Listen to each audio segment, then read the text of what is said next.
recorded, and good to see you all tonight. I am Sandra Clausen, the meeting moderator, ORNOVA chair, and I'm a Bernie 2020 Virginia campaign co-chair and national delegate, and former Virginia delegation chair for Senator Sanders' first 2016 presidential campaign. I want to thank you for attending our meeting today. We really hope we'll see you at future meetings as well. And I want to invite you, if you aren't already, to become an active voting member of ORNOVA. The way you do this is if you reside in Virginia Congressional Districts 8, 10, 11, or Prince William County 1, have attended at least 2 of our meetings, and at this point, that can be a virtual 1 or 2. This is our second virtual one, and you complete our membership form at www.ourrevolutionnova.com, then you can become a voting member. ORNOVA is advancing the progressive movement sparked by Senator Sanders' presidential campaigns. The objective of this movement has always been to advocate for bold policies like Medicare for All that will make the lives of the majority of us better, and to change the rigged and predatory economic and social systems that impede these policy goals. At this time, frankly, the most consequential election of our lives is upon us. As Senator Bernie Sanders stated, this isn't just an election between Donald Trump and Joe Biden. This is an election between Donald Trump and democracy must win. He further stressed that the day after Biden is elected, we have got to mobilize and organize all over this country to make sure that Biden becomes as progressive a president as is possible. On September 23rd, Common Dreams published an open letter from 55 progressive writers and activists, including Noam Chomsky, Cornel West, Norman Solomon, and Medea Benjamin, sending this following message to voters.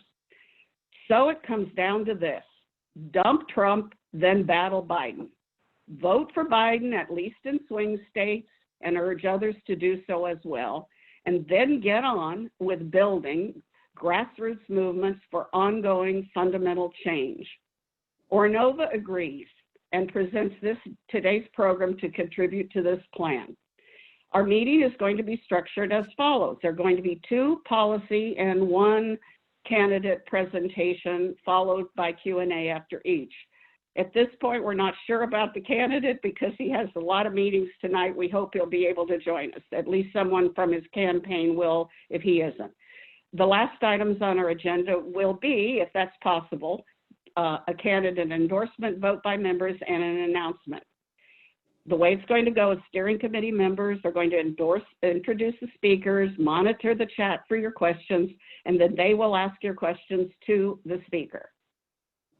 Therefore, we're going to invite you to write your questions in the chat during each speaker presentation for that speaker. After the endorsement vote, if we end up taking one, and an announcement, we will adjourn. So let's begin. To dump Trump, voters must be able to successfully get their vote counted. During COVID-19, many voters will use the United States Postal Service to deliver their ballot and vote.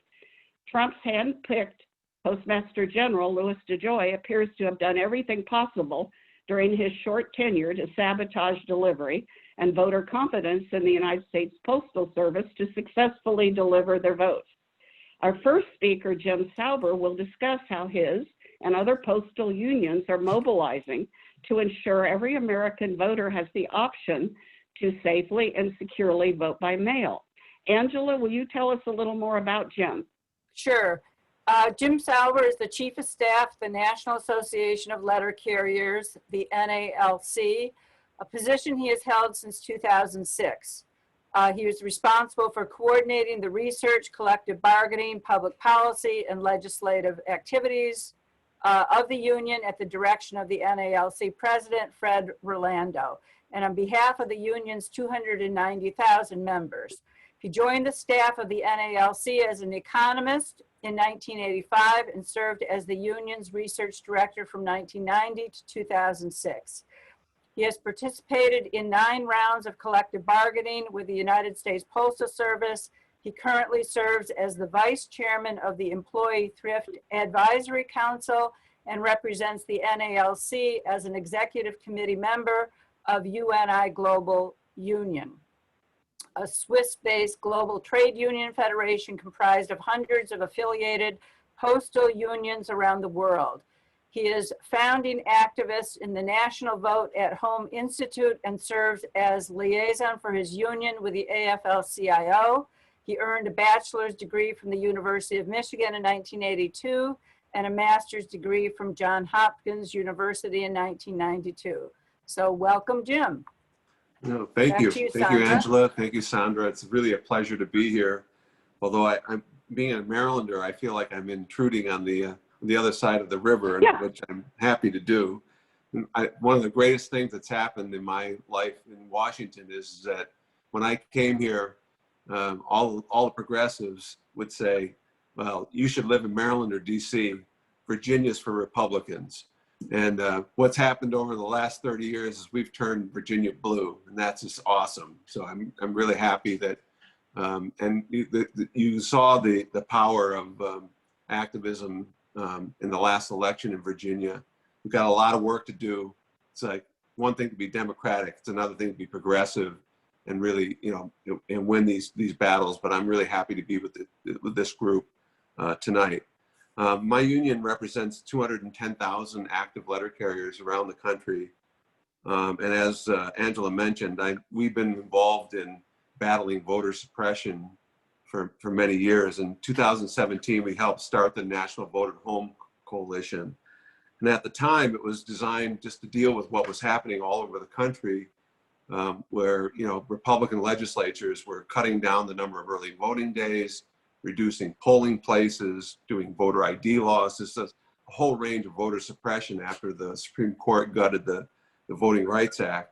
And we wanted to fight back, and that's what got us started on promoting vote by mail.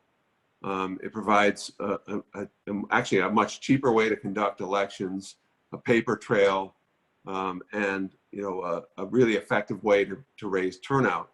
People who get a ballot in the mail vote 80% of the time. People, if we have these Tuesday elections during a work day for working class people, it all depends on the weather, whether their childcare shows up, whether their boss will let them get off, whether the boss makes them work overtime. So vote by mail is a very effective way to make it easier for working class people to vote. And so that's why we've been a big proponent. In all our wildest dreams, we never thought, nobody anticipated the pandemic, what happened over the last six or 8, 9 months. During the primaries, half of all votes cast during the primaries in the United States were cast on mailed out ballots because people really took to that option as a way to safely vote. Back in 2016, a quarter of all votes in the country were cast on mailed out ballots. We're expecting about half of all votes in the general election to be on mail ballots. So we have a huge interest in making sure that every vote that's cast by mail not only gets delivered on time, but also gets counted. We've been battling over the last 8 to 9. Well, President Trump has been attacking the Postal Service for 2 years, and we all know he's just a narcissistic lunatic, and so he's been pushing.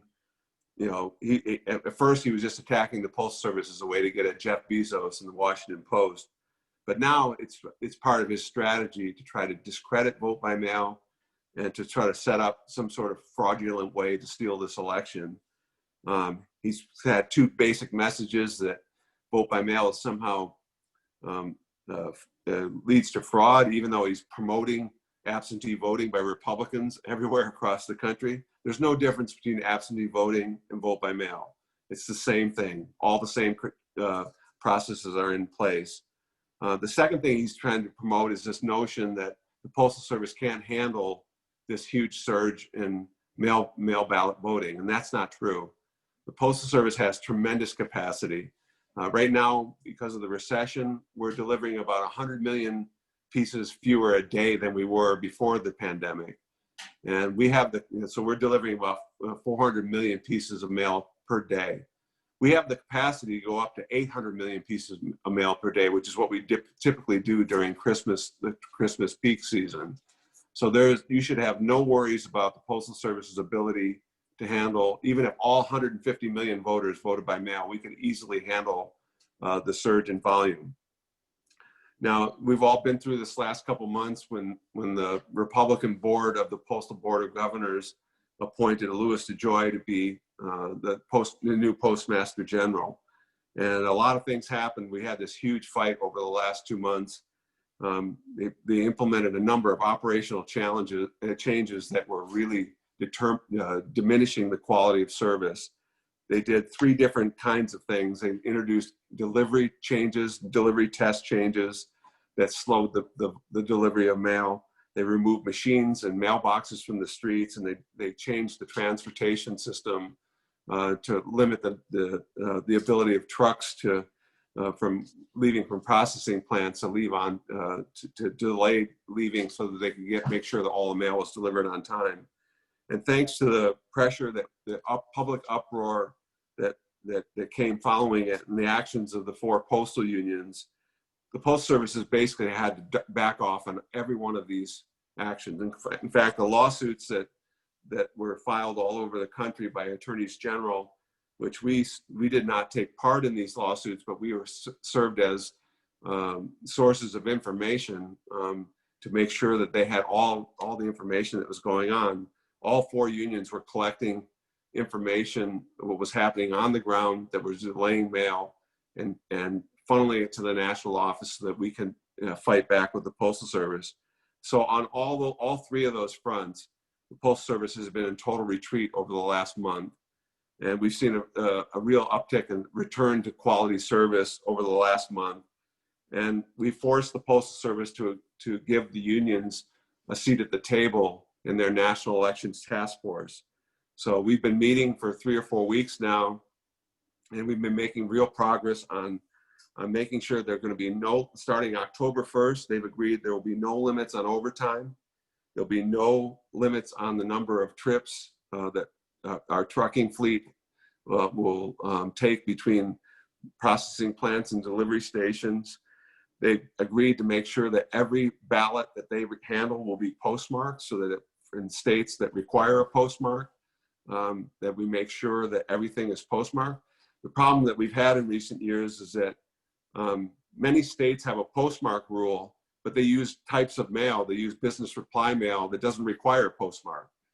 Prepaid postage doesn't require a postmark. So states, and this is an agenda for us going forward, is to update our state laws to make sure that we don't have unnecessary requirements. We would like a national standard that any ballot that's in the possession of the election board or the Postal Service on election day, every one of those ballots should be counted. So as you all know, there are lawsuits all over the country fighting this issue out. But our goal among the postal unions is to be the eyes and ears of American citizens, to make sure that every vote that they cast not only gets delivered on time, but it gets counted on time. We've set up labor management teams in every postal facility in the country that will, right now we're meeting weekly, but as we get closer to the election, we're going to meet daily.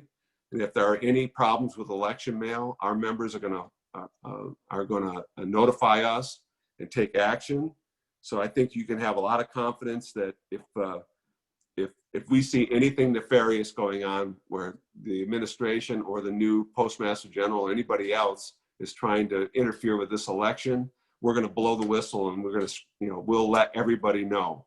So that public pushback has really empowered us to be in a position to monitor this process. Our next items that we're really going to focus on in the National Election Task Force is to come up with a plan to deal with, the Postal Service has put out, public statements saying people should vote at least 7 days before the election. We want to plan for the last 7 days. So we would like to be able to make sure that every ballot that we get in the last 7 days, instead of being sent out of town to be processed, that we separate that mail out and deliver it the next day to the election boards. And on election day, we want election day to go just like traditionally our April 15th tax day goes. For those of you who remember when you used to file your taxes on paper, most people don't do it anymore. But to this day, on April 15th, post offices stay open late on April 15th, and many places you can drop off your tax returns at the curbside, and the Postal Service postmarks that by April 15th to show that you filed your taxes on time. We want to do the same thing for election mail. We want to make sure that anything that gets put in our possession gets delivered to the election board on election day. So that's been our goal. The other thing that we're working on is a plan to make sure that if we have a huge outbreak of the COVID-19 virus that disrupts disrupts postal operations, that we have a plan to deal with that.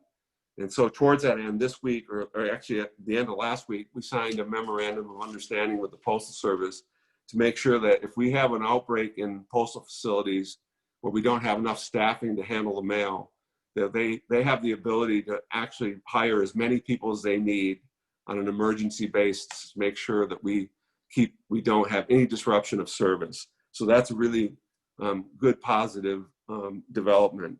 I would like to say, we are very confident right now the Postal Service can deliver these ballots. And we're now that we are involved at every facility, we have the ability to detect any problems in advance, and we will definitely blow the whistle on any problems. I think people can rest assured that the Postal Service is going to do what it's always done, which is treat mail ballots with special attention to make sure that every ballot gets delivered and every ballot gets counted. So I'm really I'm pleased to be here tonight. I'm happy to answer any of your questions, and I want to thank you for inviting me to your meeting. Thank you so much, Jim. Now let's see if we have any questions for Jim. Josh, do you have some questions for him? Mm-hmm. Thank you, Sandra. And thank you, Jim, for joining us. It's great to hear from you, and always great to hear from Labor. Mm-hmm. Okay, so our first question comes from Angela. And Angela asks, she says, let us be optimistic and assume that Joe Biden wins the presidential election. Yes. What kind of policy would you support to end the privatization of the Postal Service and expand its ability to serve the public? Would you also endorse some form of postal banking as used to be available? Absolutely. I mean, I think, one of the things, we have a special spot in our hearts for Bernie Sanders, because I think over the last 10 years, Bernie has been, more than just about anybody else, the greatest defender of the post office. And he really, when we were really in trouble during the Great Recession, Bernie saved the Postal Service. Nobody knows that, but he, single-handedly prevented lots of terrible people from being appointed to the board. And he offered an alternative agenda, which included things like postal banking, which I think has a lot of promise. We have a whole slew of proposals to strengthen the Postal Service. What most people don't realize is that the Postal Service has had a financial crisis for much of the last 10 or 12 years, but it was totally manufactured by the Bush administration. And so one of the things they did was they required the Postal Service, unlike any other enterprise in the country, to pre-fund decades and decades of future retiree health premiums in advance. And that basically accounts for about 90% of the financial losses the Postal Service had over the last 10 or 12 years. So job number one is to repeal that mandate to pre-fund, which the House of Representatives passed in February. So if Biden becomes president, that's job number one, is to get rid of that mandate. But then moving forward, we got to rethink about the civic nature of the Postal Service. We serve communities that don't get served. And that includes not just rural Americans, but also inner city neighborhoods and economically depressed neighborhoods. These are places that it's not profitable for private companies to deliver to. So the Postal Service is a great public option for universal delivery service. And so we are absolutely, and as far as postal banking. There are 68 million Americans that don't have a banking account because it's too expensive. They're forced to go to payday lenders and to pawn shops. They spend enormous amounts of money for financial services. It's just an outrage. The Postal Service could do it for very low cost, nonprofit cost. It's not a radical idea. It's been done all over the world. Many post offices have postal banks. The U.S. Postal Service used to have a postal savings bank. There's no reason why we can't reintroduce that in the future. Thank you so much. And I wanted to take a moment to invite the folks on the call. If you have questions, please submit them into the chat function. And I'm just taking a look at the chat. We've got a question from Leroy. If we vote early in Fairfax, Virginia, will our vote be counted on November 3rd? Absolutely. You know, basically the local, in a metropolitan area like the DC area, it's a very urban, densely populated area. So our sorting plants are very close by. I think the big sorting plant in Northern Virginia is in Springfield. So you're basically going to get, especially with this kind of mail, it's very, the Postal Service works with election boards to make sure that their types of mailings are compatible with their automation system. So there's no reason to believe that more than 2 or 3 days you would get your ballot delivered. So I think you can have a lot of confidence in that. In other places and other parts of the country, the assault on the Postal Service over the last 10 or 12 years has forced the Postal Service to close a lot of their mail processing plants. So I'll give you an example of one we had in like Duluth, Minnesota. If you would send a letter in Duluth to your next door neighbor, the mail has to go down to the Twin Cities to get sorted, to go back to Duluth, because they closed down the plant that was up in the northern part of Minnesota. So, and that's why we're working in those parts of the country. We're working on how do we separate out mail ballots at the collection point so that it doesn't have to be sent in far away to be sorted. But in Northern Virginia, I don't think you should have too many worries at all, because it's a densely populated area, and you're going to have, your mail is not going to go very far away to be sorted for next day, or usually it'd be next day or second day delivery in a densely populated area like Northern Virginia.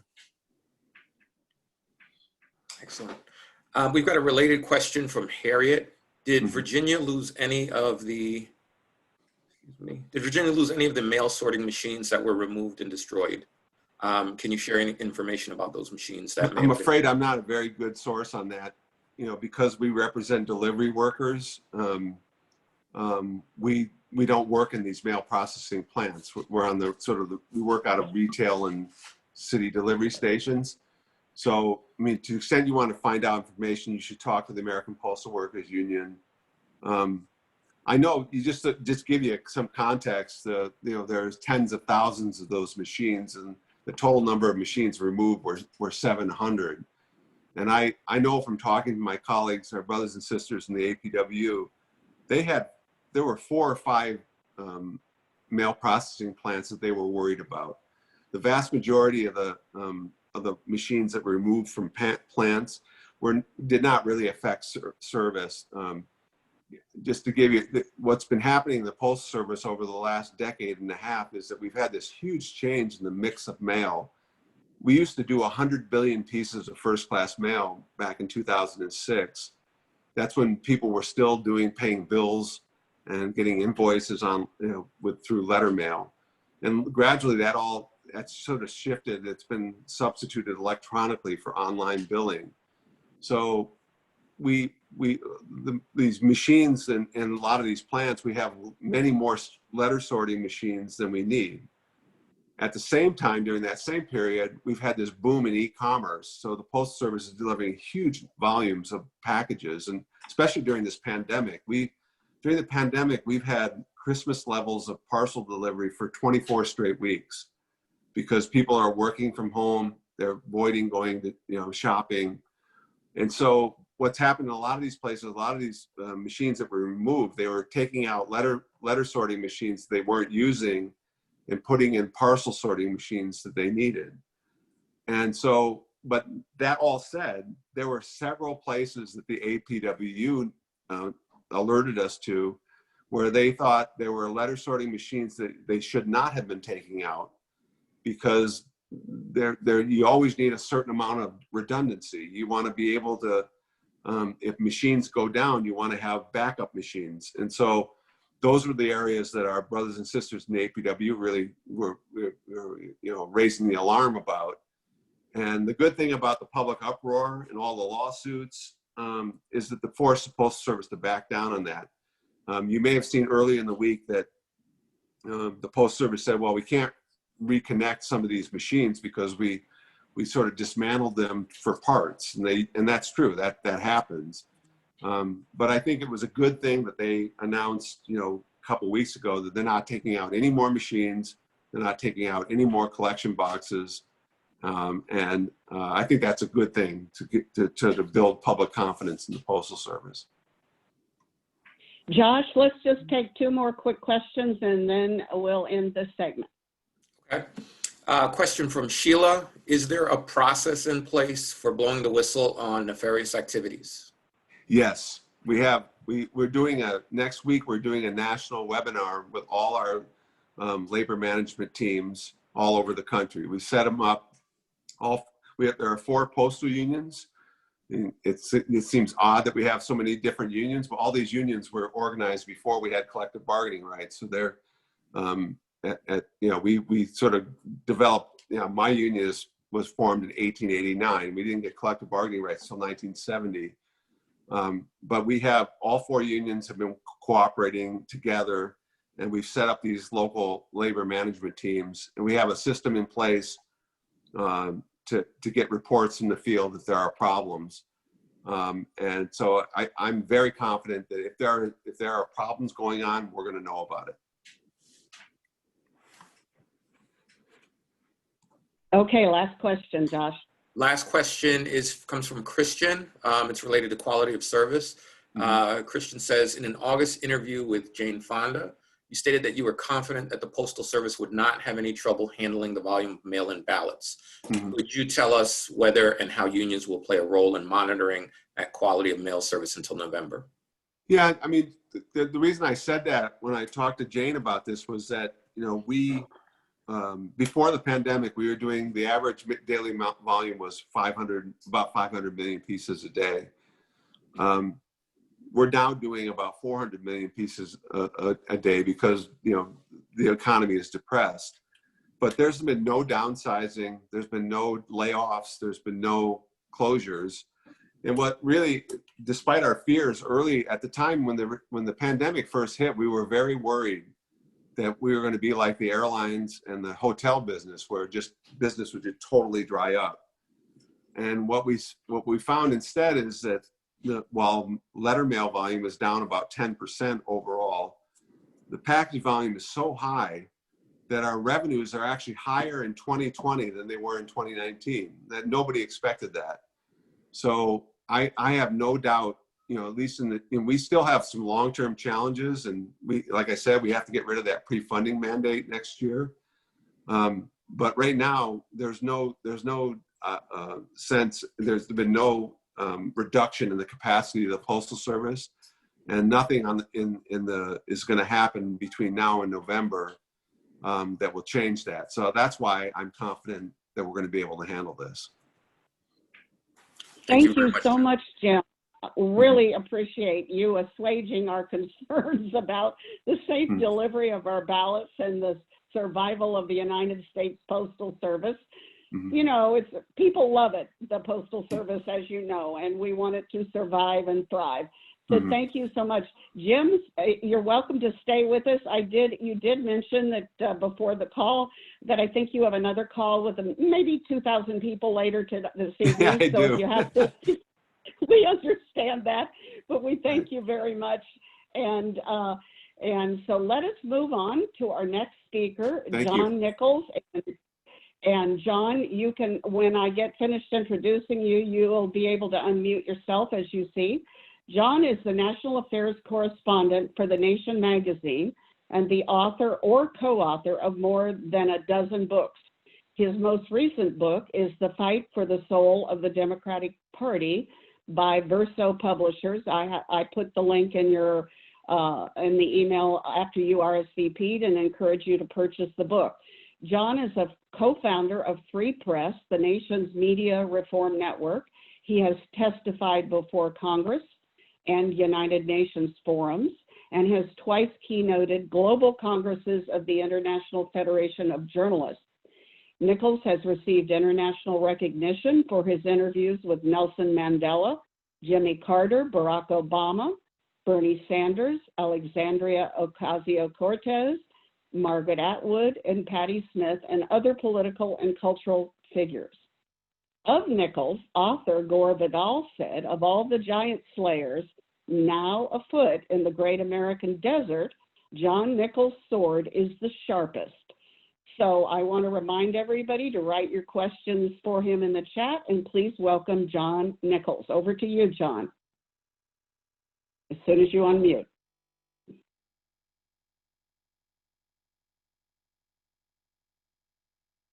There we go. I There think he we is. got it. I apologize for the technical challenge there, but it's the new world we're in. Thank you so much for that wonderful introduction. I appreciate it very much.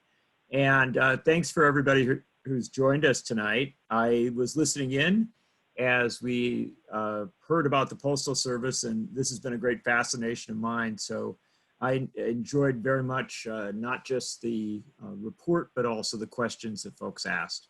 I'm going to give a quick commentary tonight on a variety of issues, and then I will really entertain your questions, which I've done. I think this is my 7th or 8th evening Zoom conversation this week, or over the past week, and I'll have a ton more next week. And I have found increasingly that the question and answer is a very dynamic part of it, not merely because of all the great smart people that engage in moments like this, but also because there's a lot of tension right now. We are in perhaps the most turbulent and troublesome presidential election in modern times. And I would go so far as to say that you could make a case. I will not push it too far, but I think you could make a case that this is the most turbulent election since 1860, which of course was on the eve of the Civil War. I'm not suggesting that we are on the eve of a civil war. I don't think that things are at quite so critical a stage, but I will tell you that the country is divided in ways that I have never seen in my many years of covering politics. And it's frankly divided in ways that are dangerous and unsettling. And so I entertain all the questions that you'll ask as we go down the course of our conversation this evening. But let me say a few things up front.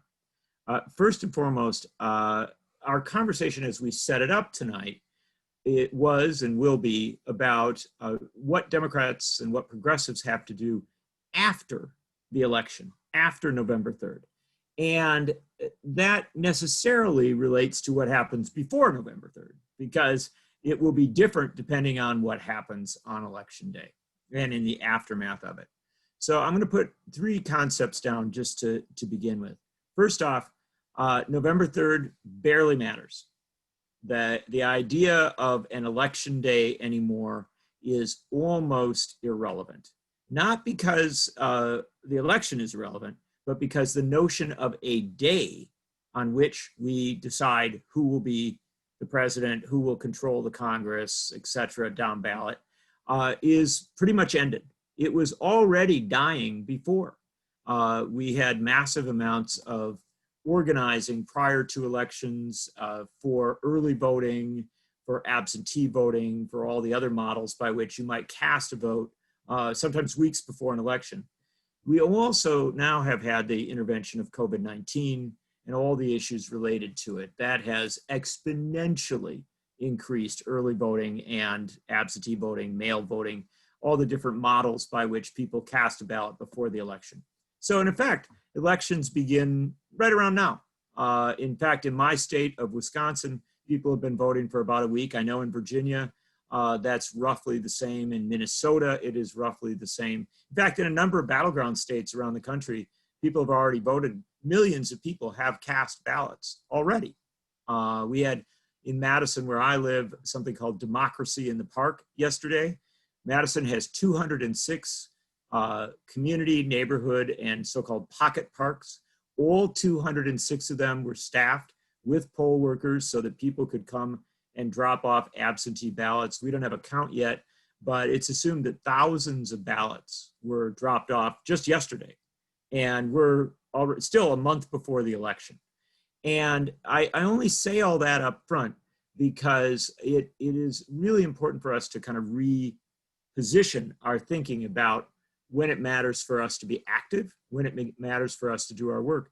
It matters, frankly, to be active now, perhaps more than it will matter in the 2 or 3 days before the election. That's not to diminish the 2 or 3 days before the election. They're vital. And those last votes that come in, those in-person votes, will matter a great deal. But if people who think, oh yeah, I've got to really set aside the last week, are really missing the new structure of elections. You're as useful setting aside this week or some week over the next couple as taking those few days before. And then here's the bad news for you.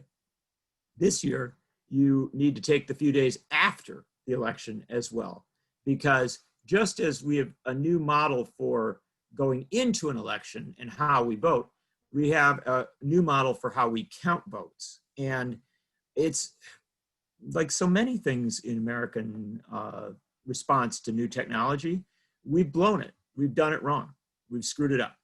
And we have actually made it harder to get a vote count than it was before we brought in the new technologies.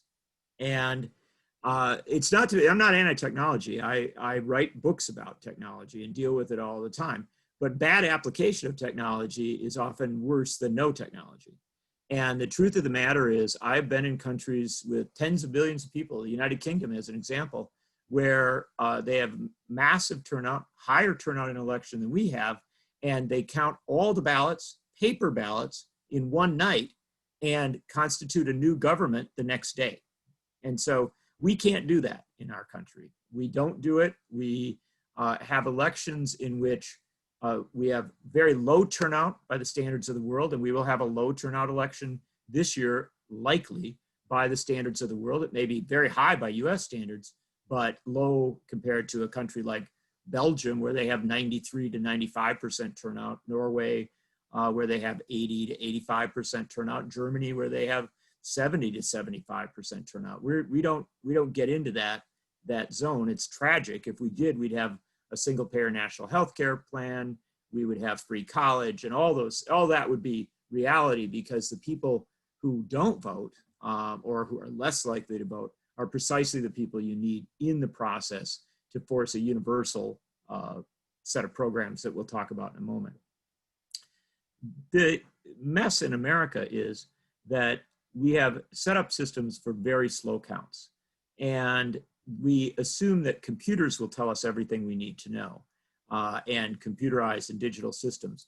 They do, or they could, but when you intersect those with mail voting, absentee voting, circumstances where people can do absentee voting up until 8 o'clock or 7 o'clock on election night, that means you've got a whole bunch of ballots that arrive after election day.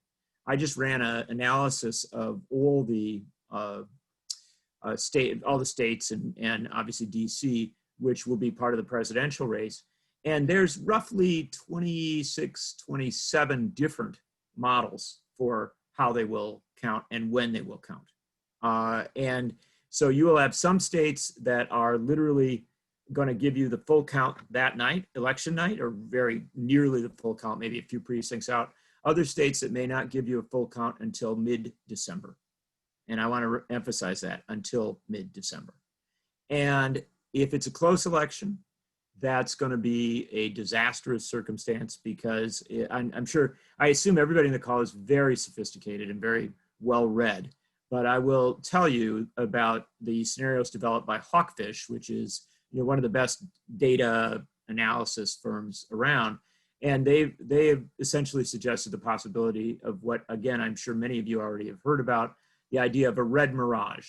And that is that on November 3rd in the evening, November 4th, November 5th, we will have the sense that Donald Trump has won the election. He will have the most votes. He will be leading in many battleground states, or potentially leading in some of them. A lot of votes will be coming in from smaller western and southern states, which do not have quite the built out infrastructure for early voting and mail voting and such.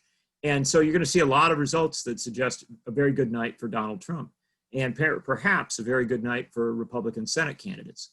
And then over time, and if you look at the Hawkfish analyses, they actually have it with videos where they show day by day how it shifts. And what looked on election night like the prospect of a Donald Trump Electoral College win will turn into, by roughly a week or so later, maybe 2 weeks, depending on certain scenarios, a very solid Joe Biden Electoral College win. You will also see Senate races shift along the same way. And remember, if we look at polls right now, there is the likelihood that Joe Biden wins the presidency and Democrats win the Senate. But that the challenge is that in that red mirage period, Donald Trump might well declare victory.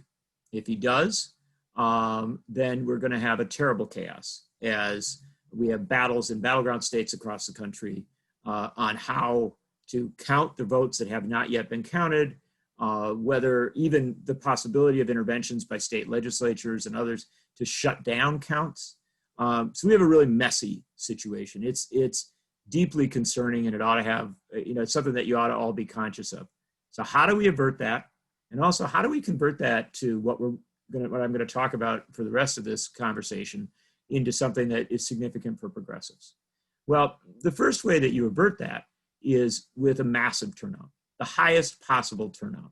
And that means working your tails off right now, as hard as you can, to get as many people to the polls as possible, and to keep doing so right through Election Day. As I said, we have a lot of early voting, I understand all that, but the bigger the turnout, the better by any reasonable measure. Now, I know there's people who say, yeah, but we only want to turn out our people, right? We don't want to turn out the other side. Well, the fact of the matter is, if you are a progressive, and I make no assumptions about anyone who's on the call, but assuming by the nature of the group and others that this is a bunch of progressives, trust me, the right they've got it organized. They are very serious about it. They're going to turn their people out. They're maximizing already. The challenge is whether we maximize the expansion of the electorate to bring in enough young people, people of color, disenfranchised folks, frankly, folks who are not particularly wealthy. You go through all the categories. If you build those cells out, you're going to have a much higher turnout, and that turnout will disproportionately be progressive. And I didn't there say Democrat or Democratic, I said progressive, because it's yes, the building makes out. a difference. It does, and it's also the building out of that electorate is where you get to the comfort zone. I can tell you without a question, I interview the leaders in the House and the Senate. I talk to the people who, actually kind of put these things together. And without naming names, I could tell you without a question that they know that if there are 55 Democratic senators, then they can do 1,000 times more than what they could do with 51, because you have a couple of vulnerable folks, and it's just the reality of the game. So what you want for progressive politics to go forward is a substantial Biden win, a mandate. Whether you like them or not, it's not the issue. That's not what we're talking about here. We're really talking almost about something akin to parliamentary politics, where you want to build out that majority, you want to build out that mandate, because it's within that space that you can do more of the platform. And then in the Senate, you really do want to get to that 55, 56 seats. Is that possible? Yes, it is. There's simply no question. If you look at the polling data right now from around the country, it's within the realm of possibility. Now, you live in Virginia. You are a state with a certain set of races, certain set of concerns. And I would emphasize that in a state like Virginia, there's a couple of, and assuming folks maybe even listening in from elsewhere, there's a couple of ways to think about this. First off, never be cautious about winning your state. I'd say this to people in battleground states and non-battleground states, get the numbers there, because two things matter. One, it does matter to have that electoral college win. Of course, we understand that. It also matters to have a big popular vote win, especially when you have in Donald Trump someone who seeks to discredit and disenfranchise and diminish things. So you want to run those numbers. You also want to keep an eye on the Senate races around the country. Even if you don't have a competitive Senate race, there are other states that do. You want to keep very, very conscious of that.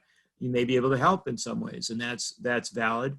Finally, congressional races matter. And I know Virginia's seen a lot of progress on congressional races and a lot of movement there. But remember, and this is the darkest of all scenarios, remember that if there is a contested result to the election and the Electoral College is inconclusive for whatever reason, the race goes to Congress, and congressional delegations vote as one. They cast a single vote, and it's whoever controls the delegation will cast that vote if and when the Congress was to actually decide. What that means is that congressional races, actually House races, are of tremendous significance this time around. They need to be won. If you are worried about a contested election, you should be worried about going down that ballot. And so that's my preachment there. Now, if indeed you get the win that we're talking about, a substantial win, then here's where progressives have to come in. And the key is to understand that the biggest problem that we've had since 1946 for progressive politics, and frankly, for a politics of economic and social and racial justice, for saving the planet, and for dialing down militarism and ending wars of whim and frankly, endless wars. The biggest problem we have had since the end of the New Deal has been, or since the end of Roosevelt's 4 terms as president, has been the Democratic Party being unable to hold its majorities when it wins. And so Harry Truman took over for FDR in 1945. And in 1946, the Democrats lost their governing power in Congress in a midterm election. That doesn't always happen. Obviously, you have Johnson in 64 and in 66 they held, but Johnson in 66 was diminished. They had a big Republican surge, and that did weaken his ability to do the Great Society. In 1976, Jimmy Carter was elected, and he had a very solid Democratic majority. In 1978, he lost a lot of seats in the Senate and really was a weakened figure as regards governance for the last 2 years of his term. In 1992, Bill Clinton was elected with an extremely solid Democratic majority, and in 1994, he lost his ability to govern, and he was then spent the rest of his tenure essentially compromising with people like Newt Gingrich. In 2008, Barack Obama had a huge win, the biggest win since Johnson in 64, and in 2 years, he lost his governing majority in the House primarily, but also a great weakening in the Senate, and was never able to get that back. And so what do we take away from this?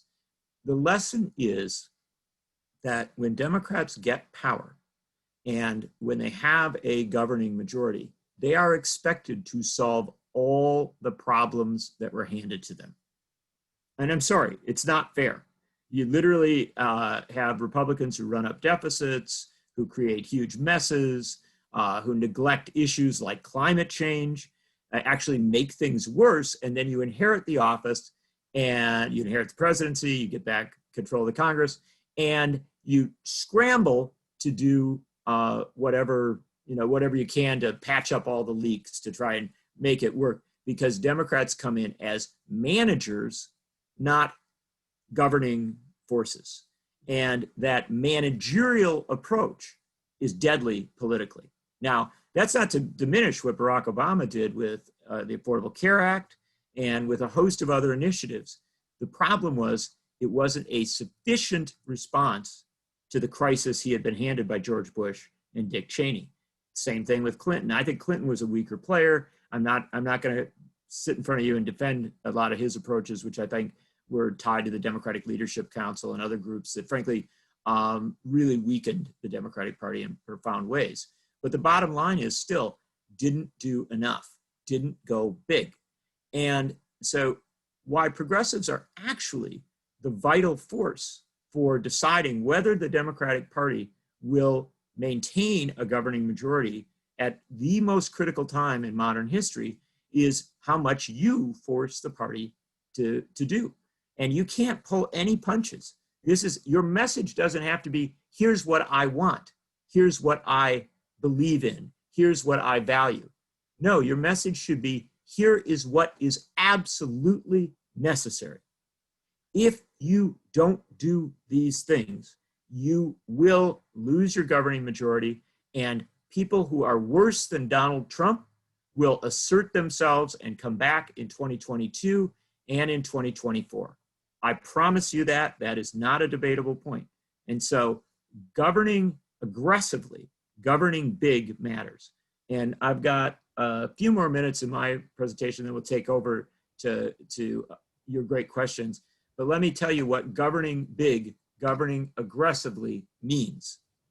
It means that you make the connection between single payer, Medicare for all, healthcare, and the crisis we are in. I understand where Joe Biden is. I understand where Kamala Harris is. I understand where the Democratic platform is. Punches are pulled across the board. It is not what it needs to be. But, we have the possibility, the tragic possibility of a COVID surge this fall into winter. I hope we get a vaccine. I hope we're able to turn the corner. But the simple reality is that we could well be looking at a situation where a new Democratic administration, should it prevail, where a new Democratic administration is looking at a resurgent pandemic. And if that response isn't to, just blow the doors off and say, if you're sick in this country, you're going to get the care you need. You're going to get it through an expansion of Medicare. You're going to get it through a host of models. Yes, there will be a transition period. It will be difficult. But the things that progressives have been arguing for, again, are not good ideas. They are necessary responses. And that ought to be aggressively pushed at that point. So too should the Green New Deal. The Green New Deal is often portrayed as something radical. It's not. It is standard issue government transition from one economic circumstance to the next. And it's very, very vital that it be pushed without apology. And don't do the, well, maybe we'll get a little bit, we'll do some experimental things. There's not enough time. There is a necessity. If indeed we've got 10 years now, we've just wasted another 2, since some of this data came out. If we've got 10 years now to get ahead of climate change in a way that we can actually address it, you can't, be talking about experimental programs at this point. You have to be aggressive. And then the final thing is we are at a pivot point as regards racial justice in this country. And we have an opening to do tremendous things in the aftermath of this election. That is, again, not an opportunity, it is a necessity. We cannot fail to address the fundamental realities of structural racism, not just in policing, but in healthcare, in our economics, and in a host of other areas. Those are 3 major areas, and I know they're big, they're huge, but the simple fact is that progressives should make no apologies in pushing for these. And how do you do that? Okay, number 1, get rid of personalities. Stop thinking about whether you like Biden or don't like him. Stop thinking about whether he's tied to corporate interests or not tied to corporate interests, and just simply think that you have a Democratic president who has indicated at least some opening to listening to folks, and go through that door. Recognize that Franklin Roosevelt in 1932 did not come to the presidency as the great New Dealer that he became. He was made that by movements. Roosevelt feared the movements that existed in his time. Eventually, he became heroic in their eyes and was able to channel that energy. But if you pull your punches at this point, you actually create a circumstance in which Biden will fail. He will fail not because he's a good guy or a bad guy, but because he didn't feel enough pressure to do the things that needed to be done. And so that's a framework to understand. Let me talk about a couple of structural things that ought to come immediately after getting through the election crisis or potential election crisis. The new Senate should, in the period between January 3rd and January 20th, restructure its rules so that it can begin to act without being blocked by Republican filibuster and obstruction tactics. There should be no apologies on this. Jeff Merkley from Oregon has a plan. It's a good plan. And what Merkley will tell you is that the rules as they are currently structured aren't just rules that allow for obstruction. They are uniquely damaging rules to economic and social justice initiatives. They block avenues that are necessary. And so there have to be rule changes right up front. Progressives should be advocating for those rule changes because everything else we're talking about doesn't happen if you have a opening for these sorts of obstruction that we saw throughout most of the Obama presidency. Number two, the Senate should and the House should pass card check. They should do labor law reform right up front because it has to be possible for people to collectively bargain, first to organize, then collectively bargain. And it has to be possible for them to do that in traditional pro-union states, but also in right-to-work states. That should come in the first week. If it doesn't, get scared because that means this is not going to be a structural reform Congress. And so you want to push early on for things of that nature. Rule changes to make it possible to do things and changes that make it possible for progressive forces to organize in areas where they have been denied the ability to organize.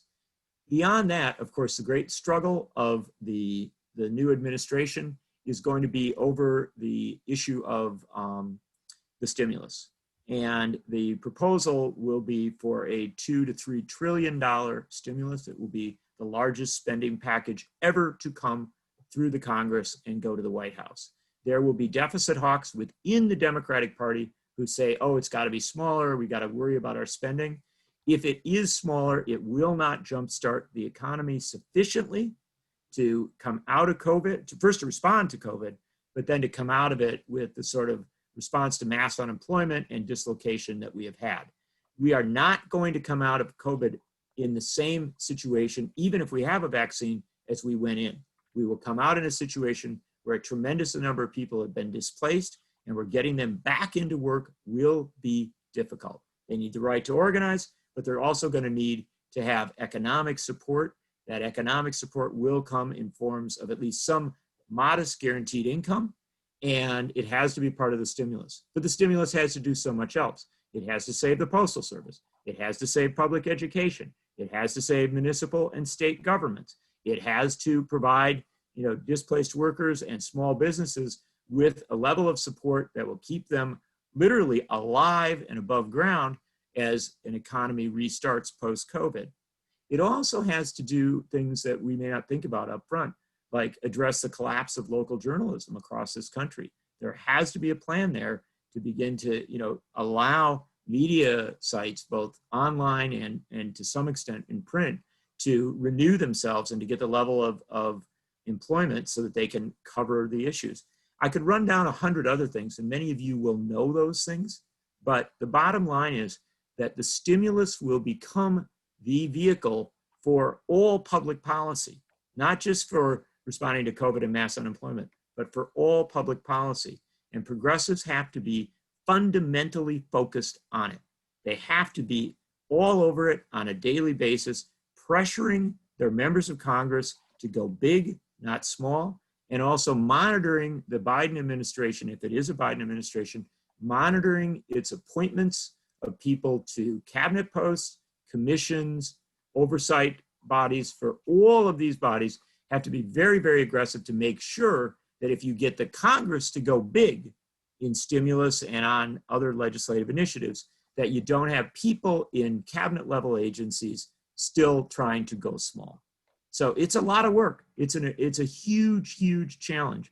But that period from November 3rd to January 20th, even if it's a big win, even if it's an easy transition, it's a point where progressives have to be thinking in urgent ways about how to make sure that this new administration errs as much as possible on the side of progressive appointments, that the Congress changes rules and takes the basic steps that need to be taken in order to act aggressively, and that members of Congress feel the pressure to go big on the stimulus, that stimulus being the vehicle by which we get a host of public policy changes, including on things like Medicare for all, including on things like the Green New Deal, and frankly, including on racial justice, because within that stimulus, there can be responses to structural racism that can be vital.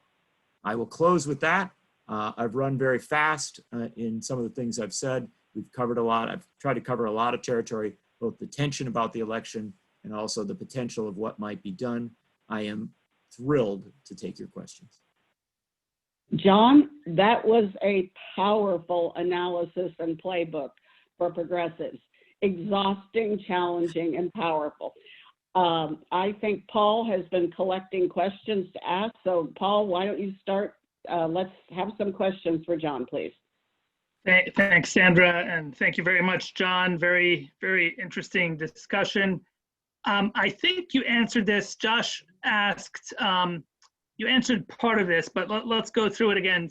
Senator Ed Markey of Massachusetts recently suggested that if the Democrats win the White House and Senate, they should respond to a Trump Supreme Court confirmation by abolishing the filibuster and packing the court. However, Joe Biden has said that approach would be a mistake for Democrats. How could you go over a little bit again how you would advise Democrats to move forward, assuming Trump is able to add another conservative justice to the court? Yeah, well, assuming that the moment we are in ends up badly, because we're there, right? We are, yesterday, the president nominated Amy Coney Barrett for the Supreme Court. And I got to tell you, I'll be honest with you, she presented herself very well. She gave a opening introduction that showed that she is ready for this fight. She is not, frankly, the bumbling, scared mess of a person that Brett Kavanaugh was. And she's more like Gorsuch. And the thing about Gorsuch is that he, even though there were people fighting to prevent him from getting on the court, he reasonably sailed through that process. And so I want to emphasize to you that this fight's going to be a really hard one. It's not one you give up on. You never give away a seat on the Supreme Court, ever. And so you want to push for the Senate to use every step it can to delay this. And I can tell you this, if the filling of that post is delayed till election day, or until we have the results of the election in, and Biden wins big and Democrats win big, that has the potential, not the certainty by any means, but it has the potential to break loose another couple Republicans. I'm not saying it will happen, but it has that potential. And so the election matters. It's sort of like you have to survive to the election, win big, and then maybe you still have that chance to slow this down. But when I say maybe, I'm underlining that word. I think it's going to be very hard. I have no doubt. This is Mitch McConnell's life dream. He wants to fill this seat. And it is the conservative forces within the Republican Party are very good at putting pressure on the president and on the members of the Senate to do this. They're going to push them incredibly hard to do it before the election. I think that's going to damage them politically, and that's fine. But it's still the tragedy of tipping the court in a very severe way. Because of that, I am open to the idea of expanding the court. I think I've never had a problem with it. I'm an FDR New Dealer. And when Roosevelt was talking about packing the court, I thought that was a great idea. And I wasn't around, but in hindsight, I talk about history. I'm a historian. I write about history. So I talk about history as if I was there. And the thing I want to remind people of is Roosevelt failed in packing the court. Abraham Lincoln succeeded. Abraham Lincoln expanded the court to its largest size in history. They not only restructured the circuits of the court, they added a justice. They actually got it up ultimately to 10 justices on the court, and he was pushing it all the way through because he knew that for the major things that they had to do coming out of the Civil War, they had to have a court that they could work with. And so his view of the court was a very aggressive one, and it was policy related. And so what I would suggest is that I know Joe Biden is resistant to this. I know there's a lot of members of the Senate that are resistant to this. This is not something that Democrats are all over, but it is something that progressives should be thinking about. It is an educational process first, and then a implementation process. We have to teach people the story of Lincoln, and we have to teach people that sometimes in history, it is necessary to go big and bold on things like this. So I think, it's good to talk about, but it's going to be hard. And one final thing I will tell you, if this was a gathering of progressives 100 years ago, nobody'd be talking about the court. Nobody, we would assume the court was our enemy, and we would assume the court was a disaster. And that's just the bottom line reality. Teddy Roosevelt ran for president in 1912, arguing for allowing Congress to override the court.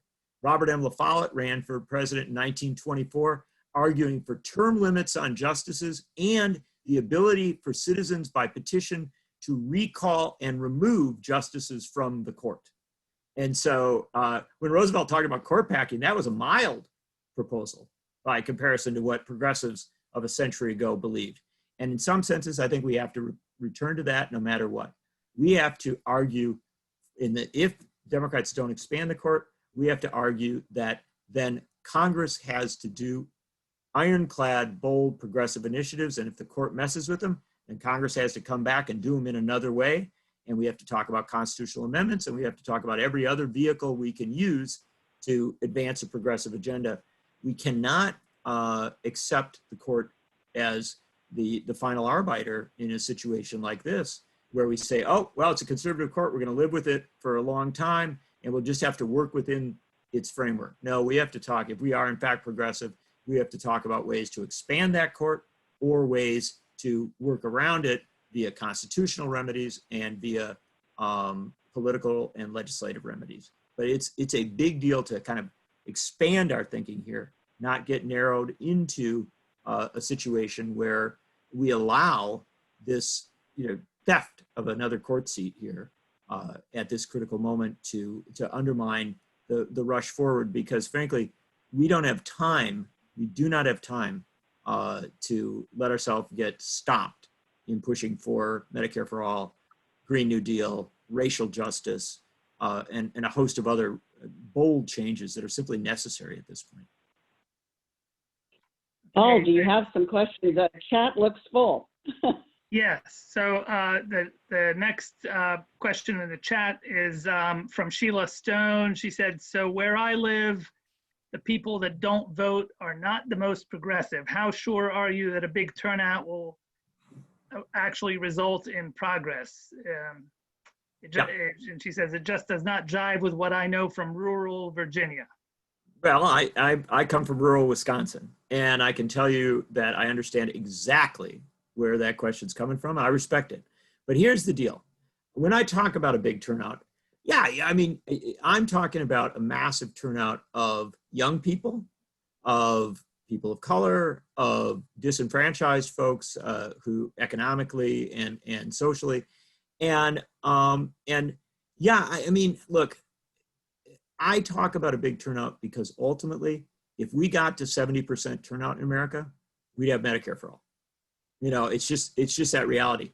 And I've covered elections in 25 countries around the world, including the transition from apartheid to democracy in South Africa, elections in Australia and England, and just about as many countries as you can imagine. And I always ask, because every place else has single payer, right?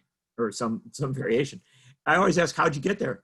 And they said, oh, it was unavoidable, because when you have everybody involved, if you don't deliver that, then the other party's gonna, it's just gonna happen. So that's why I talk about high turnout. And I think it's absolutely vital. But I do understand my friend's concern. My friend's concern that if you really bump the turnout in the areas where she lives, that you may turn out people that vote the other way. And look, that's why people join political parties. You join a political party in order to be involved in upping the turnout of your people, right? And I respect that you're going to target your energy toward the people that you think are most likely to vote for your candidates and the issues you care about. All I'm saying is just get your head wrapped hard and strong around the idea of high turnout. And it may be high turnout of your people in your places, but don't underestimate that's absolutely critical at this point. Every 1% bump in turnout, just going up from like a 57 to a 58 to a 59, that is going to tip House seats and potentially Senate seats. It will definitely tip legislative seats. It matters all over. And so it's got to be the frame for this election, because there are not swing voters anymore. The notion that there are a whole bunch of swing voters that you can convince with a good argument is unrealistic. Most people, even when you look at the polling, most people have gone into their camps. The people who vote on a regular basis know what they're voting for. You need to expand your camp to get the occasional voters, the less likely voters, the new voters on your side out there to participate. Okay. Maureen Miller asks, do you think the abolishment of the Senate is a feasible objective or desirable platform element in future elections? Well, that is a great question. Thank you so much for asking it. Look, I am increasingly open to the idea of abolishing the Senate. And I say it without apology. And here's the problem. The Senate is absurdly unrepresentative. So maybe we're not really talking about abolition. Maybe what we're talking about is reform. But the concept that 150,000 people in Wyoming can elect a US senator whose vote will cancel out, 7, 8, 9 million people in California is nuts. I mean, it is a recipe for, at best, non-governance, right? That you just don't do things. And at worst, it is a recipe for allowing what we have seen in recent cycles, which is governance by a dwindling minority of our population. And let me give you an example of this. I hope I've got my numbers right. I think I'm about right here. In the last 2 cycles, Democrats have won the overall vote for the US Senate by, I think, roughly 10 million and 15 million. I mean, these are landslide victories. If you just made the Senate proportional representation, right? Democrats would control it, and you wouldn't be talking about Amy Coney Barrett here. So I think you do have to think about reform of the Senate, and whether that gets to abolition, that's a bigger question. I think that it relates really also to the Electoral College, and the Electoral College extending from the Senate, at least in part because of the way that it's formulated. Look, we are in desperate need in this country for a pause, take a breath, and look at how we reform our institutions to make them work. We're talking about the possibility of expanding the Supreme Court. Well, let us also talk about how the Senate works and what we ought to do there.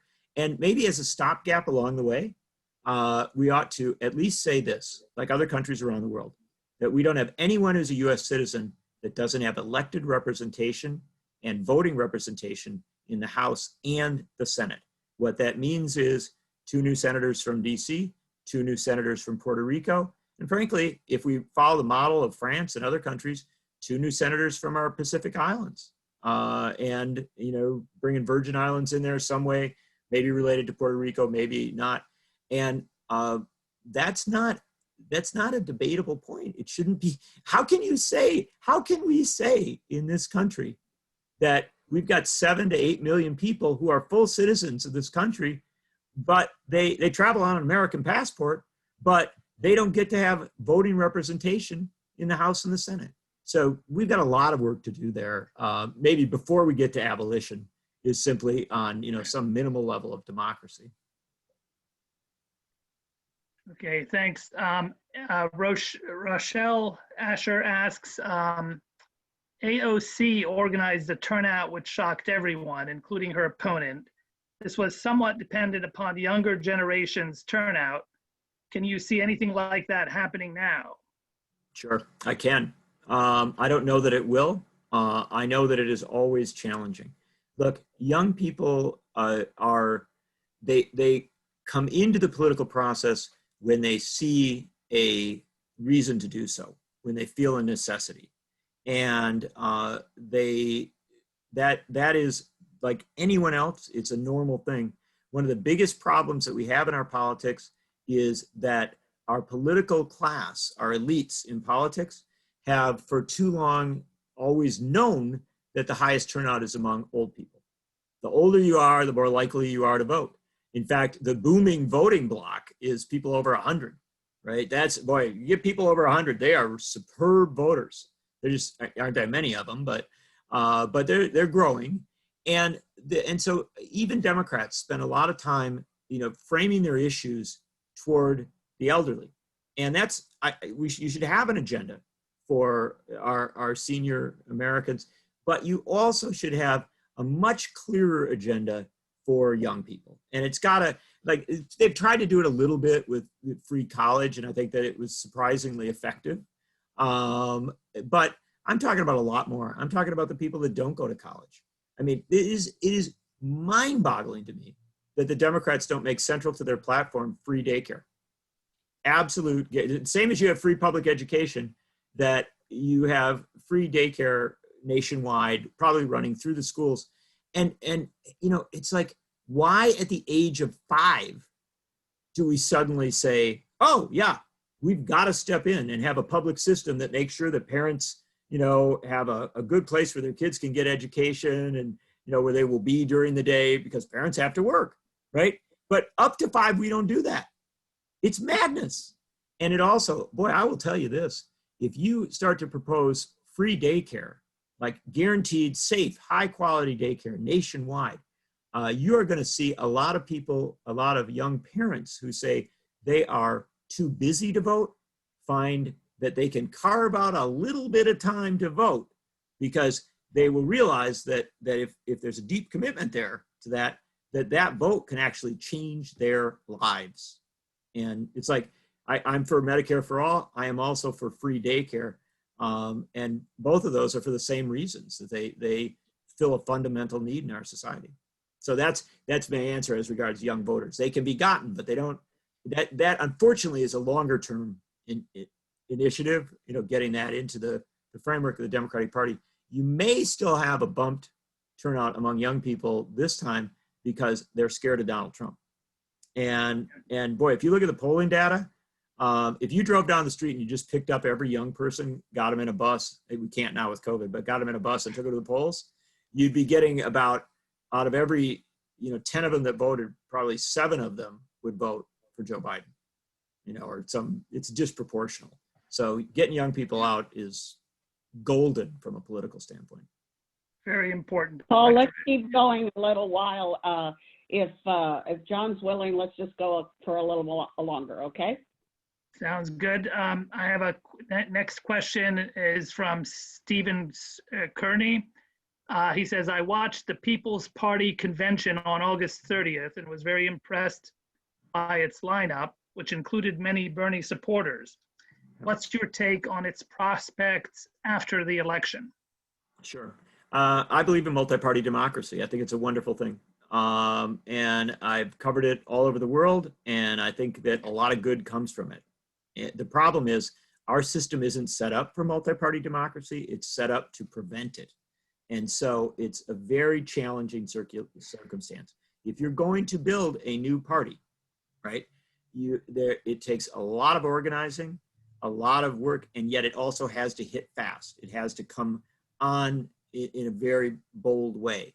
And so I want to see multi-party democracy work. I'm all for it, but I think we have to be realistic about it. I wrote a book recently, The Fight for the Soul of the Democratic Party. It tells the story of Henry Wallace, who was Roosevelt's vice president.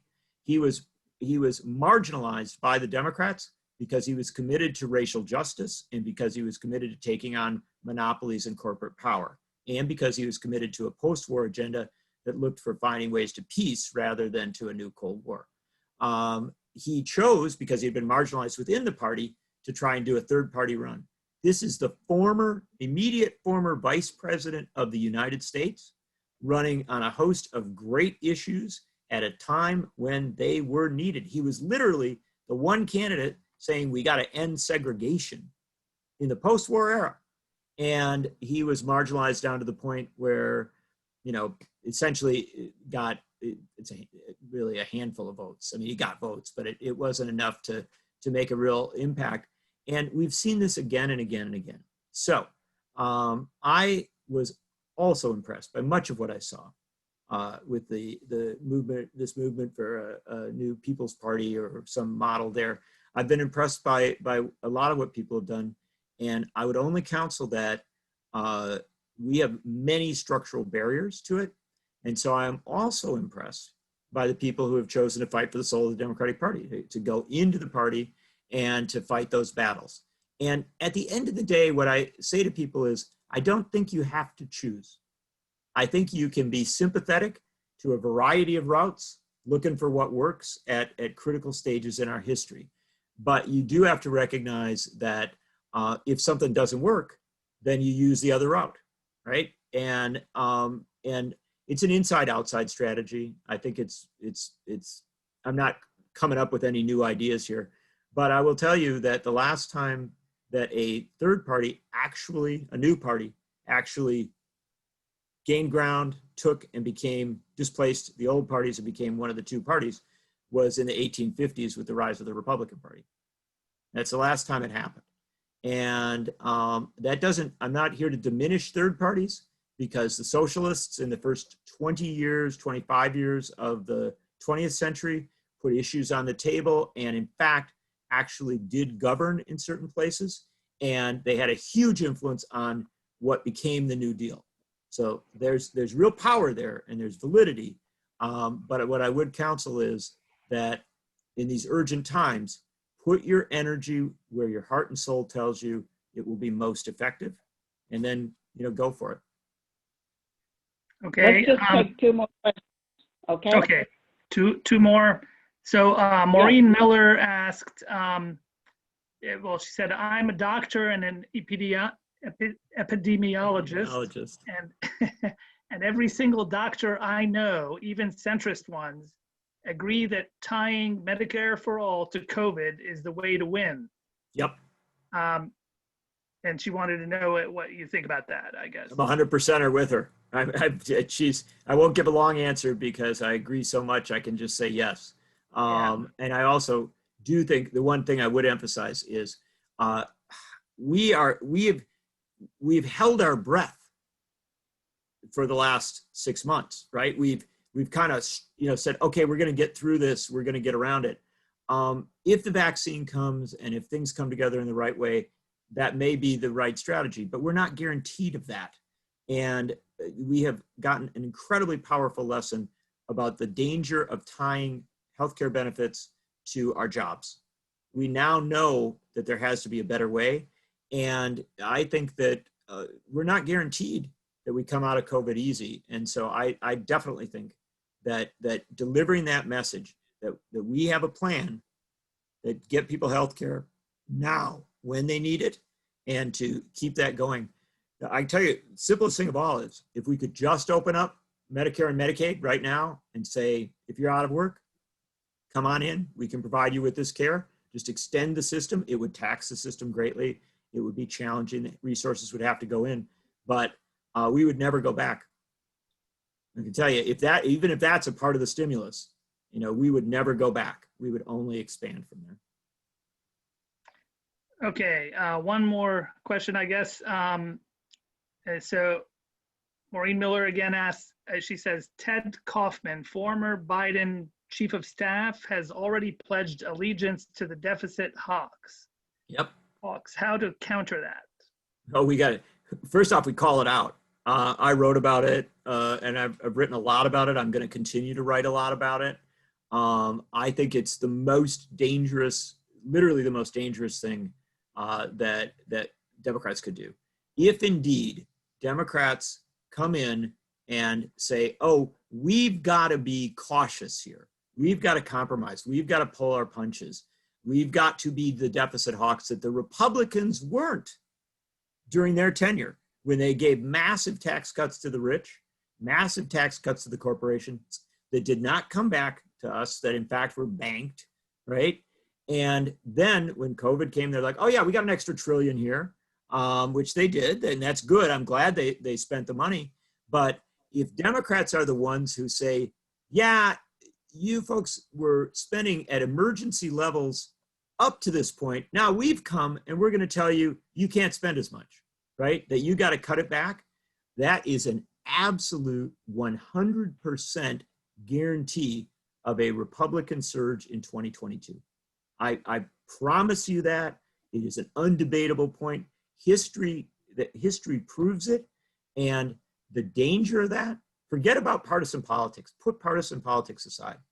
The danger of that is that in a country that's been hit with a pandemic, with mass unemployment, with an absolute urgent need to address racial inequality and injustice and systemic racism, with a climate crisis that grows more threatening by the day, and with an out of control Pentagon. If Democrats get power and blow it this time, at some point you don't get another chance. It isn't that they might not come back to power, but they don't get a chance to actually solve the problems in the ways that might get us ahead of the future, not be running catch up. So, I always say to progressives, you're the most important people in our politics.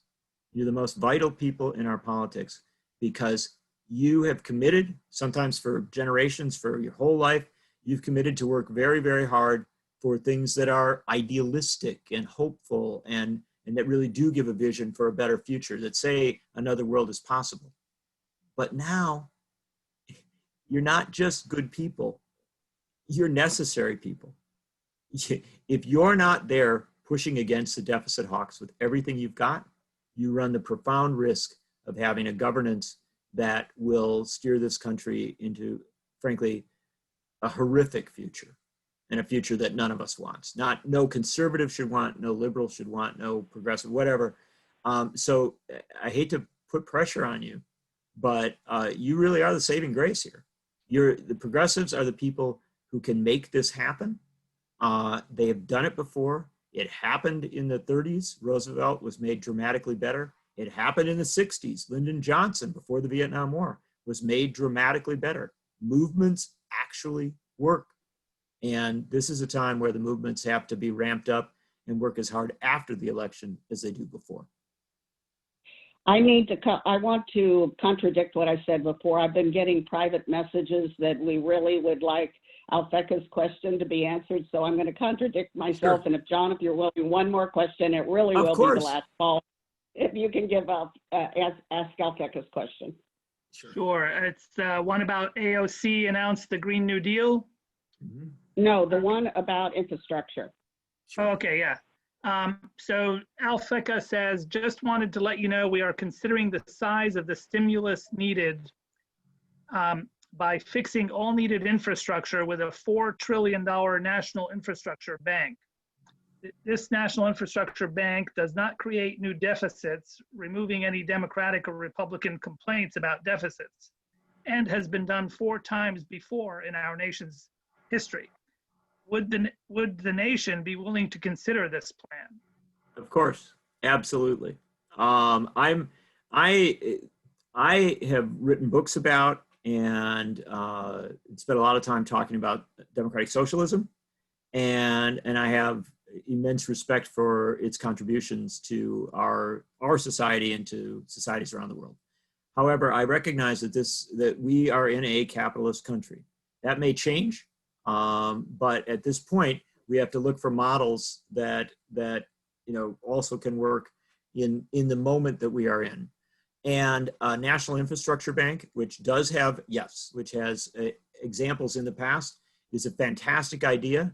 It does, in fact, pay for itself, or at least it does a lot. We have to put resources in initially, and we have to make things happen, but it gets us into a profound benefit. And I might disagree with you on that. I do think that initially we have to provide it with a baseline to do the job. But we should also be looking at other kinds of banking as well. And the Postal Service should be allowed to do postal banking. That's an answer to so many of the challenges we have.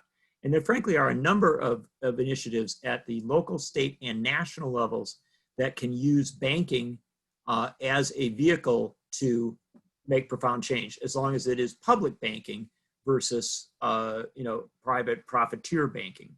And so I'm very interested in all that. And yes, the nation would be thrilled to explore it, and in fact, excited to do so. Learn more about it. Send us emails, send us information. I guarantee you, John, I'm going to be in touch with you. It is Good. HR 6422, right? I get my twos. Yes. And we'll be in touch with you to explore this. Thank you so much. Would you like to make any closing comments or anything else? The last thing I'll say is, I'm thrilled to come and join you. As I said, I'm doing these at a ridiculous level, all over the country, and with all different sizes of groups. Sometimes, I was on a week or so ago with 7 or 8 young women who had been Bernie Sanders organizers during the campaign, and they had read my book and had a book group, and they asked me if I would join them. And of course I did. Any author that doesn't join a group of people that are reading their book is, you got your ego under better control than mine. And all the way up to sometimes the other day I did something with Roosevelt House with, I guess around 300 or so people on it. So lots of different sizes of groups, lots of different interactions in that.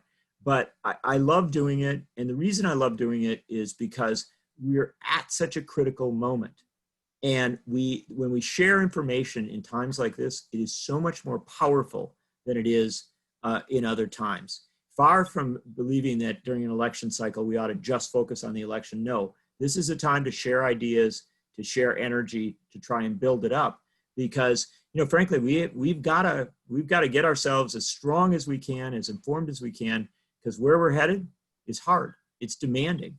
But if we head there together, and if we head there with a shared passion and a shared energy and an excitement about what we're doing, I do believe that we can make the changes, at least some of them, that have to be made.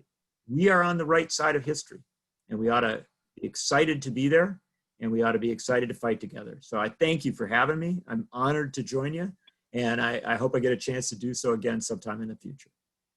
We will definitely invite you back. Thank you so much for providing us progressives what I call an invaluable vision and playbook for the future, and particularly with the challenges facing America in this era. Thank you so much, John. You know that you said that. We will call upon you again. Thanks so much.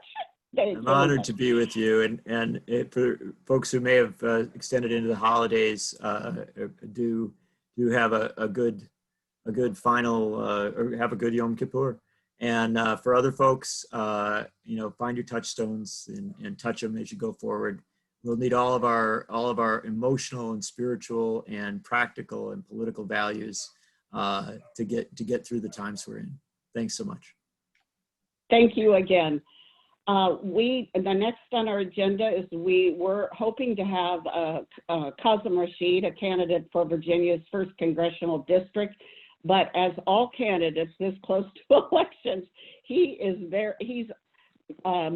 scheduled at 16 different things tonight. So tonight what we're going to have is Grace Haggerty and Sabrina Doherty, communications director and lead campaign organizer on the campaign. They're going to join us. And what I'm going to see, Angela, why don't you let's see, Paul, why don't you read us a little bit about Qasim's background, and then I'm going to open it up to Grace and Sabrina to say a few words, and then we'll take some questions. So Paul, give us a little about what Qasim gave us about his background. Okay, thank you, Sandra. Qasim Rashid is running for Congress. After working in the trenches for most of his career and advocating for the marginalized and for vulnerable communities, he realized that he can help one person at a time, or at best a handful of people at a time. But if we have progressive advocates in elected office who can affect policy, we can make systemic changes that will improve the lives of everyone. He's running for Congress to protect the American dream, to pass the dream on to our children, and to open the dream up to those from whom it has been withheld. Qasim is a human rights lawyer who has dedicated his life to support women who are survivors of domestic and sexual violence, serve children from vulnerable communities, and fight for the rights of persecuted minorities. Qasim is running to transform his advocacy for human rights into results for the working families of Virginia's 1st District. Okay, so I leave it Grace or Sabrina. Who wants to join us and say something about Qasim? You can unmute Hi. yourself. Thank you. Hi, I'm Sab. I'm super excited to be here tonight. I really have enjoyed you all's discussion so far. I support Qasim because for the same reason that I support Bernie, he embodies my values, and he's fighting for things such as a Green New Deal and Medicare for all. That being said, we are 36 and today is almost over, so 35 days away from Election Day. And you all talked a lot about like mobilization and this movement, and like this is it, you know, like we have the next month and 5 days to do what we can to get Qasim elected. So I would love to share with you all some opportunities that we have. We are phone banking every day using an automatic dialer, and we would love to have some support with that. We run from 11 to 2 and then 4 to 6 and 6 to 8 every day. We are also doing contactless literature dropping every day of the week in every county. So if you are looking for a great way to get your steps in, we would love to have you. We are not door knocking. It's not safe to do that right now. So we're just dropping the literature. And moving on, we are also caravanning. Car caravanning is a novel thing that has come as a direct result from the pandemic and us having to adapt. It was actually a volunteer's idea. And every Saturday morning, we had 4 this past week. So it's really become quite a popular thing. You decorate your car with Qasim and drive through shopping centers and neighborhoods for 30, 40 minutes, and then you get out and do some literature dropping. It's a really great time, and I would love to see some of you out there this Saturday. We are also doing Campaign from Your Couch, which if you are looking like you're not quite sure how you'd like to get involved, but know that you need to get involved right now, those meetings run on Tuesday, Saturday, and Sunday, and are a really great way to find out more about Qasim, about our campaign, and the different opportunities that we're having. We also have our social media squad, which is, Qasim is very active on social media, and I would really encourage you to follow him, but also join our squad. You know, there's a lot going on, and we need people creating content and amplifying our message as a campaign and our supporters' messaging. We have a letters to the editors team, which has started to have some success getting letters published, which are absolutely critical to combating the narrative that's going on right now. And we also, this Saturday, I'd like to mention, we have our Get Out to Vote 30 Days of Voting, which is our theme for this campaign. So on Saturday, I'd invite you all to join us from 1 to 3:30 and 4 to 6:30 for our 30 Days of Action kickoff. We're going to be having a special guest at that. And I will drop my contact information alongside links for a couple of these things in the chat. If anybody is interested or has any questions, I'd invite you to ask. Okay, and can you or is your colleague going to ask questions about, we have some policy questions. We're a policy group, so I can tell you we have questions. Yes, So, and just to Grace, introduce myself, hi everyone. My name is Grace Haggerty, and I'm Qasim's communications director. As was mentioned before, we're very busy. Actually, right now, I'm going to see if I can turn my phone camera around. We are on set at our first campaign ad that Qasim is filming, and so thank you so much for accommodating our schedule. So Sab and I will tag team the questions. They are on the ground talking to voters all the time, answering questions like this. But if they have a question that might require a higher level answer, kick it to me. But so great to be here. Well, I'm going to let Angela try. Let's ask a couple questions and see if you can answer them. We have some prepared that we think are pretty important. Angela, do you want to ask them a couple questions and see if they will be able to answer them on Sure. behalf, Well, the first one that you already answered was if Qasim would support Medicare for all, which you answered in the affirmative. Okay, there's one on Representative Bobby Scott. Could I interrupt though, Angela? The question I also want to know very specifically, will he co-sponsor the current Medicare for all bill that's in Congress? Yes, that's the Jayapal bill. Yes. HR 1384. Is that a affirmative, or that he would co-sponsor that? Yes, that's an affirmative. Okay. Fantastic. Okay, the next question is, would he support Representative Bobby Scott's HR 2474, which is Protecting the Right to Organize Act? Yes. Quick question.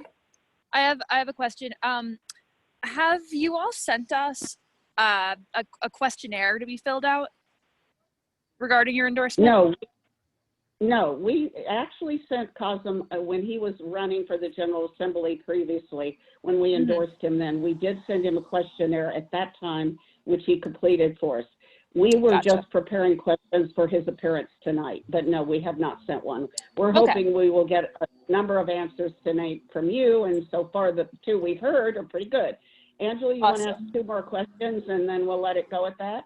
Unless someone in the chat asked something. Okay, let's see. In the chat.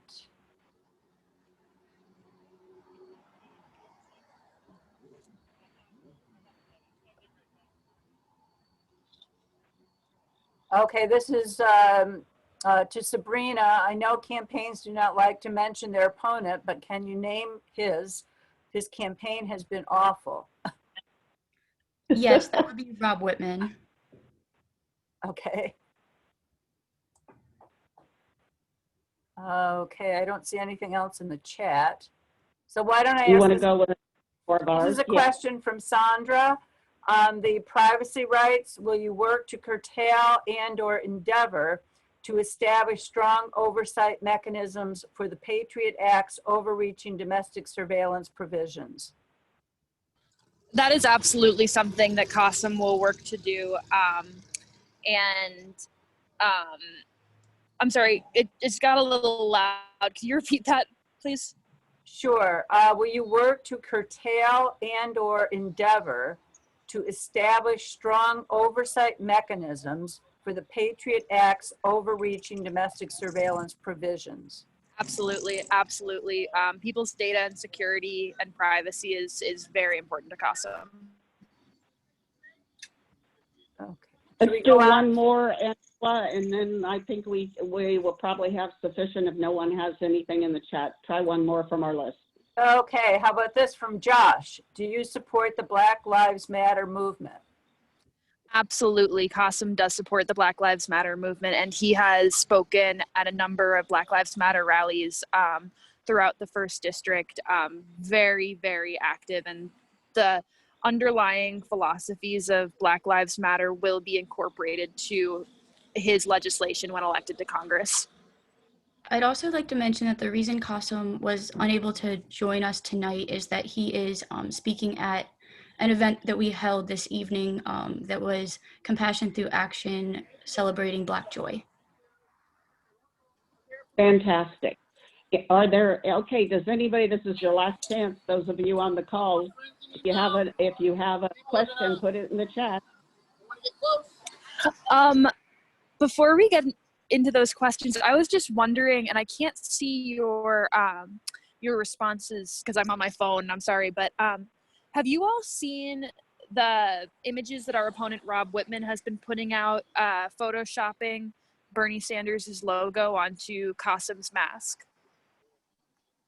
Grace, that was perfect No, timing. tell us more about it, please. Tell us more about it. Absolutely. So our opponent, Rob Whitman, has been sending out a mailer that was truly hilarious. So he poorly photoshopped Bernie Sanders' logo onto, and Sab, could you put that tweet in the chat, please? He poorly photoshopped Bernie Sanders' logo onto a mask Qasim was wearing and had this mailer going out that said, Qasim Rashid supports the Green New Deal, Medicare for all, AOC, Elizabeth Warren, and Bernie, like trying to spook people, but it just totally backfired. He's just not running a tight campaign. And he thinks that tying Qasim to Bernie is a bad thing, but you know, it's very silly because Bernie's the most popular senator and has obviously amazing ideas. So that was kind of a recent. Yeah, in this group, tying him to Bernie kind of helps Qasim a lot with this It group. helps If he wasn't Qasim a lot. yeah, right. Exactly. But this tweet got a lot of traction, and Sab just put it in the chat. But that's us pointing out the Photoshop job. Thank you so much. Now, and if anybody has any questions on how to sign up, I see that Sabrina's put lots of links to sign up to help Qasim in the chat. I hope you guys will copy them. And unless anyone has any other question or not, I think we can let these good people go back to their ad making with the candidate. And thank you so much. And what we're going to endeavor to do at the last minute here is try to get a organizational endorsement vote from our members for Qasim. And then I'll let you know after that how we do. But thank you so much for joining us. Tell Qasim we're sorry we couldn't talk to him, but we know how busy he is. So thanks a lot, and we'll go on now to having our endorsement vote. And Thank you. Are free, ladies. We're so grateful for all that y'all do. And please, Sab, could you put your email address in the chat for them, these great folks to get in touch with you? Yes, I already have. Awesome. Okay, thanks everyone. Have a great evening. And your phone number too. I appreciate that. Thanks, both of you. Yeah, Bye-bye. Keep up the good job for Qasim. You too. Bye, good night. Thanks so much. That was terrific. Great answers to those questions. And I think what we will try to do now is we're going to proceed to have an endorsement vote for Qasim's candidacy. And I think I'm going to just do it this way. Angela, would you like to make a motion for ORNOVA to endorse Qasim's candidacy? Sure, I make a motion for ORNOVA to endorse Qasim Rashid for Congress. All right. Do we have a second? Okay, Paul, thank you. That's great. I want to clarify our voting rules. Only ORNOVA members are eligible to vote. I explained at the meeting start what constitutes an ORNOVA member. We're going to try to do it this way because I'm hoping this is not going to be a controversial vote. For this vote, we're going to operate on the honor system. Members know who you are. Others are requested not to vote who aren't members. Members who, so we've had a motion and a second. If anybody would like to discuss this motion, please add to your comments and discussion in the chat. And Josh is going to read your comments aloud. Got a request from Lori. Yeah, it looks that way. Go ahead. Can you hear me? Yes. Okay, sorry. I just wanted to say that we have heard Qasim speak at an ORNOVA meeting when he was running for the General Assembly, and his passion and his commitment to be a progressive legislator came through. He was very much on target with what we have always supported, and I was impressed with his ability to articulate himself and to defend attacks against his Muslim heritage and to stand up without any hesitation for his progressive points of view. So I think I would be proud to endorse him in this candidacy. Are there any other people that would like to speak to this or put a discussion point in the chat?